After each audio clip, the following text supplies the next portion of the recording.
Bonsoir, ici Ernst. Jeudi à Regina, il est 17 heures. Voici les informations.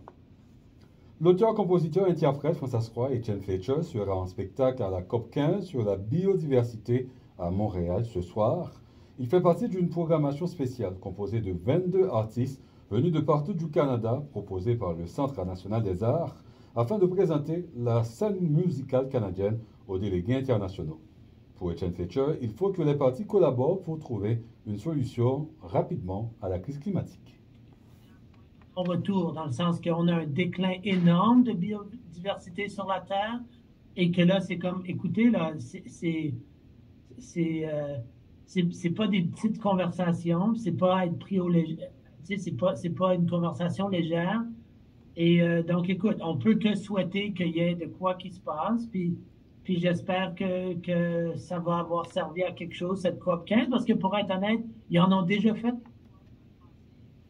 Regina est désormais une ville amie des oiseaux. Hier, lors de la COP15 à Montréal, la capitale de la province a été l'une des 14 nouvelles villes canadiennes certifiées par Nature Canada, et cela signifie que Regina prendra des mesures actives pour s'assurer que les oiseaux peuvent survivre dans la ville.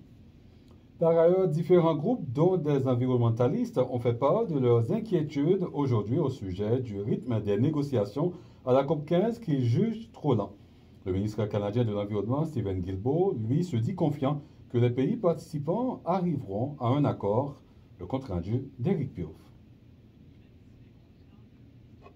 Environnement du Canada, Steven Guilbeault, reconnaît qu'il y a encore beaucoup de travail à faire avant que les 196 pays qui participent à la COP15 ne parviennent à un nouvel accord sur la protection de la biodiversité. C'est normal que ce soit compliqué, c'est normal que ce soit laborieux, mais je pense que nous sommes condamnés à trouver des solutions parce que l'enjeu est tellement important. On parle vraiment de protéger les conditions de vie sur Terre.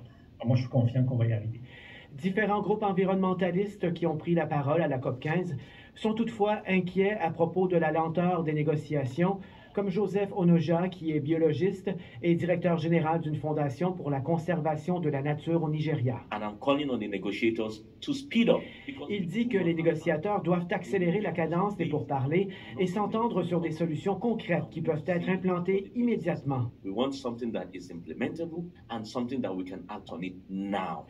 La jeune militante environnementaliste pakistanaise Aisha Siddiqa est du même avis. Elle ajoute que le moment où il ne sera plus possible de négocier avec la nature elle-même est tout près. And it's very close when you will not be able to negotiate with nature. Les négociations à la COP15 doivent se poursuivre jusqu'au 19 décembre. Éric Plouffe, Radio-Canada, Montréal. La Saskatchewan fait face à une pénurie de lait maternisé. Mercredi, l'opposition officielle a invité des maires à l'Assemblée législative pour parler de la question. Elles ont réclamé une enquête pour savoir pourquoi il y a une pénurie dans la province. Le reportage de Brianna Frankel. Mère d'un bébé de 5 mois était présente mercredi au bâtiment législatif. Elle tentait d'avoir des explications du gouvernement sur la pénurie de lait maternisé. Elle explique qu'elle essaie depuis des semaines d'obtenir une marque spécifique pour sa fille. I have an alarm set on my phone that goes off 3 times a week. Sherry Rapley a une alarme sur son téléphone qui sonne 3 fois par semaine. Ce sont les moments quand le magasin où elle fait ses courses devrait recevoir des livraisons de lait maternisé.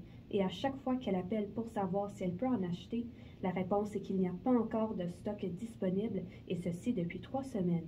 Marie Burwald, une enseignante de cours d'accouchement, rappelle l'importance du lait maternisé, surtout lorsque des mamans ne peuvent pas allaiter leur enfant. Une fois que le lait n'est plus là, le lait n'est plus là. On ne peut pas recommencer à allaiter. Alors, il y a vraiment comme une fenêtre de temps où on peut réagir et on peut aider, mais après ça, il faut vraiment avoir une alternative comme le lait maternisé. Face à cette situation, la porte-parole du NPD en matière d'économie et d'emploi, Alina Young, reproche au gouvernement de ne pas avoir agi plus tôt sur la question. Le gouvernement dit qu'il est en contact avec les fabricants pour essayer de remédier.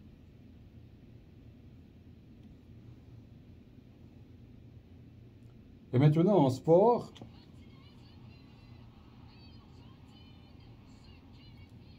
Coupe du monde de soccer, les quarts de finale ont été le théâtre de matchs forts en émotion aujourd'hui.